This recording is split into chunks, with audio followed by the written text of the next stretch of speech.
สบายดีบรรดาทานสบายดีFCทั้งหลายพบกับข้าพเจ้าเนาะโคเคนในYouTube โคเคนที่ว่าข้าพเจ้าได้ลงไปคลิปแรกคลิปทำอิฐเนาะก็ได้เปิดตัวในการจัดตั้งYouTube เนาะเพื่อเผยแพร่ให้ความรู้ทางด้านกฎหมายแก่ประชาชนทางภายในและต่างประเทศผู้ที่สนใจอยากจะศึกษาและเรียนรู้ทางด้านกฎหมายสำหรับสปป.ลาวเฮาเนาะสำหรับ EP นี้ข้าพเจ้าจะได้มาอธิบายย่อเกี่ยวกับประมวลกฎหมายแพงเนาะที่ว่าเป็นประมวลกฎหมายแพงนี่ถือว่าเป็นประมวลกฎหมายหนึ่งที่มีความสำคัญเนาะเพราะว่ามันได้นำใช้เข้าในชีวิตประจำวันและมักมีปัญหาที่เกิดขึ้นต่างๆนี้เนาะซึ่งประมวลกฎหมายแพงนี่จะได้กำหนดบรรดาสิทธิและพันธะต่างๆบอกว่าจะเป็นการรวบรวมบรรดากฎหมายที่เกี่ยวข้องเนาะมันจะมีประมวลกฎหมายแพงนี่ประกอบมีครอบครัวนำมันมีกรรมสิทธิ์เนาะมันว่าเรื่องสัญญาว่าเรื่องมูลมรดกจังสิอันนี้มันล้วนแล้วแต่มันติดพันกับการดำรงชีวิตและก็การใช้ชีวิตของเราทุกมื้อนี่แหละเนาะฉะนั้นมื้อนี้ข้าพเจ้าจะได้มาอธิบายเกี่ยวกับประมวลกฎหมายแพงว่าด้วยครอบครัวเนาะในภาคที่3กฎหมายแพงนี้เนาะเพิ่นได้กำหนดเกี่ยวกับครอบครัวนี่เพิ่นกำหนดแนวใดเนาะเฮามาเบิ่งนํกันเลยเนาะในมาตราที่137กำหนดว่าครอบครัวนี่มันจุลังหนึ่งของสังคมจุลังนี่มันหัวหน่วยที่น้อยที่สุดคือเซลล์นี่จุลังเป็นเซลล์เนาะถือว่าสถาบันใหญ่สุดอยู่ในประเทศก็คือชาติประเทศเนาะรัฐเนาะหรือสเตทและสถาบันน้อยที่สุดก็คือครอบครัวเนาะการปกครองท้องถิ่นมันจะมีแขวงเมืองปัจจุบันนี้เพิ่นกำลังสร้างตั้งเป็นตาแสงเนาะก็จะมีบ้านชุมชนแล้วก็มีหัวหน่วยต่ำสุดก็คือครอบครัวเพราะฉะนั้นทุกคนต้องมีครอบครัวทุกคนต้องมีสัมมโนครัวเนาะมีที่อยู่เป็นของตัวเองบ่มีไผสิบ่มีครอบครัวเนาะเฮาเกิดมาจากพ่อจากแม่เกิดมาในครอบครัวเฮาต้องอยู่ในครอบครัวเพราะฉะนั้นกฎหมายแพงจึงกำหนดว่าครอบครัวเป็นจุลังหนึ่งของสังคมซึ่งมีผัวเมียเนาะมีผัวมีเมียมีพ่อมีแม่และมีลูกเนาะอันนี้ได้กำหนดเป็นสถาบันครอบครัวโดยมีเอกสารยั่งยืนก็คือสัมมโนครัวเนาะสัมมโนครัวยั่งยืนอย่างถูกต้องเนาะและสายพัวพันครอบครัวนี่มันมีอย่างใดสายพัวพันครอบครัวเกิดขึ้นในเวลาใดสายพัวพันครอบครัวนี่เกิดขึ้นหลังจากมีการจดทะเบียนการแต่งดองถือว่าผัวเมียเอากันนี่ถ้าบ่ได้จดทะเบียนการแต่งดองนี่ถือว่าบ่ทันเป็นครอบครัวสายพัวพันผัวเมียยังบ่ทันเกิดต้องได้ไปจดทะเบียนครอบครัวสากลมีใบสมรสเนาะบ่าวสาวมีความรักมักกันนี่ตกลงปลงใจกันเอาญาติพี่น้องเอาพ่อเอาแม่ลุง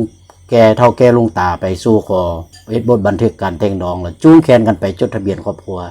ก็ถือว่าสายพัวพันครอบครัวเกิดขึ้นหลังจากที่มีการจดทะเบียนครอบครัว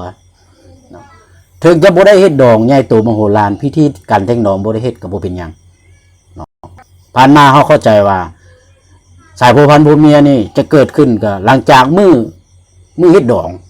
เนาะมีการฟ้อนรำวงมีการเฮฮาปาร์ตี้กันเนาะเจ้าบ่าวเจ้าสาวมีการฟ้อนรำวงแต่จริงสายพัวพันผัวเมียมันบ่ได้เกี่ยวเจ้าสิจัดก็ได้หรือบ่จัดก็ได้แล้วแต่ความสะดวกเนาะผู้ใดมีสถานะดีก็สามารถจัดได้ผู้ใดที่สถานะฝืดเคืองแดเนาะอาจจะบ่มีงบประมาณในการจัดก็บ่เป็นหยังเนาะขอแต่ให้ได้จดทะเบียนการแต่งดองยั่งยืนก็ถือว่าสายพัวพันผัวเมียเกิดเนาะอันนี้อยากอธิบายแล้วก็ชี้แจงให้เพื่อนๆเนาะ FC ทั้งหลายได้เข้าใจ เนาะอันนี้กฎหมายกำหนดได้และในมาตราที่139นี่เพิ่นยังได้กำหนดเกี่ยวกับญาติและการลำดับสั้นของญาตินั้นลำดับญาตินั้นญาตินี่มันจะประกอบมี3ประเภทเนาะมี3ประเภท1แม่นญาติสายตั้งเนาะญาติสายตั้งนี่เราต้องเข้าใจว่ามันมีญาติสายตั้งเบื้องทึงและมีญาติสายตั้งเบื้องลุมเบื้องทึงมีไผเบื้องทึงจะมีพ่อมีแม่เฮามีพ่อเฒ่าแม่เฒ่ามีทวดเนาะบางครอบครัวนี่เพิ่นมีพ่อเฒ่าแม่เฒ่าแล้วยังมีทวดอีกเด้เพิ่นอายุยืนเด้เนาะอายุเพิ่น100ปลายปีบางเทื่อก็ยังเพิ่นก็ยังอยู่เนาะบัดนี้ญาติสายตั้งเบื้องลุมนี่มีไผมีลูกมีหลานแล้วก็มีเหลนมีหลอดไปแหละเนาะบางครอบครัวนี่เพิ่นอายุยืนเพิ่นก็เห็นหลอดเพิ่นไหนเป็นลูกของหลานเป็นลูกของเหลนเด้อันนี้เป็นญาติสายตั้งเบื้องลุมเนาะให้เข้าใจในนั้นบัดนี้มาเบิ่งญาติสายขวางนี่เป็นหยังแม่นผู้ใดเป็นญาติสายขวางเนาะกฎหมายกำหนดเลยญาติสายขวางมีมันกฎหมายกำหนดว่ามีอ้ายมีเอื้อยมีลุงป้าเอาอาน้าเบ้าน้าสาวเนาะตัวอย่างเท่าก่อมีเอื้อยผู้หนึ่งมีน้อง2คนเดตัวนี้แหละเป็นญาติสายขวางของเท่าก่อญาติสายตั้งของเท่าก่อนี่เป็นไผแม่นพ่อแม่ของเท่าก่อหัน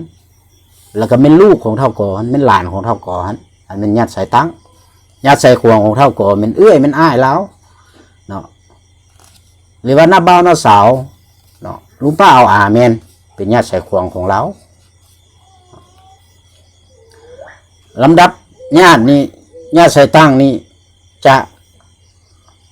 มีความใกล้ชิดเป็นอันดับ2เนาะมีความใกล้ชิดของญาติอันดับที่1แล้วเป็นลูกเนาะต่อจากนั้นก็มีญาติสายตั้งต่อจากนั้นก็มีญาติสายขวางเนาะสำหรับญาติประเภทที่3เป็นญาติที่เกี่ยวพันญาติที่เกี่ยวพันนี่เป็นญาติอะไรญาติที่เกี่ยวพันนี่เป็นญาติที่มีความเกี่ยวพันตัวอย่างแบบเป็นลูกหน้าเท่าก่อเป็นพ่อห้างเราไปเอาเมียใหม่มีลูกติดไปนำอันนี้เป็นลูกมันจะเป็นลูกหน้าเป็นลูกหน้าของเมียเป็นลูกคิงของเท่าก่อถือว่าเป็นญาติเกี่ยวพันแล้วพ่อแม่ของเมียของเราก็เป็นญาติเกี่ยวพัน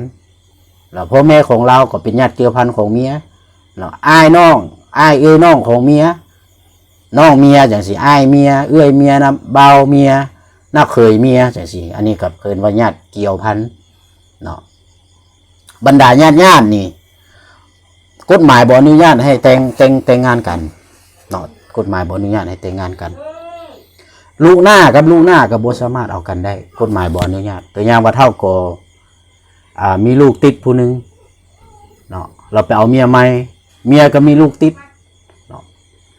ลูกหน้ากับลูกหน้ามักกันเอากันบ่ได้ถ้าพ่อแม่บ่ได้แยกห่างกันเนาะถ้าพ่อแม่แยกห่างกันเอากันได้เนาะกฎหมายลาวกำหนดแนวนั้นเนาะบัดนี้บรรดาญาติก็บ่สามารถเอากันได้เนาะในทางชีววิทยานี่เพิ่นว่าในสายกรรมพันธุ์นี่นะถ้าไม่ญาติเอากันนี่มันลูกเกิดมามันจะบ่ค่อยจะสมบูรณ์เนาะ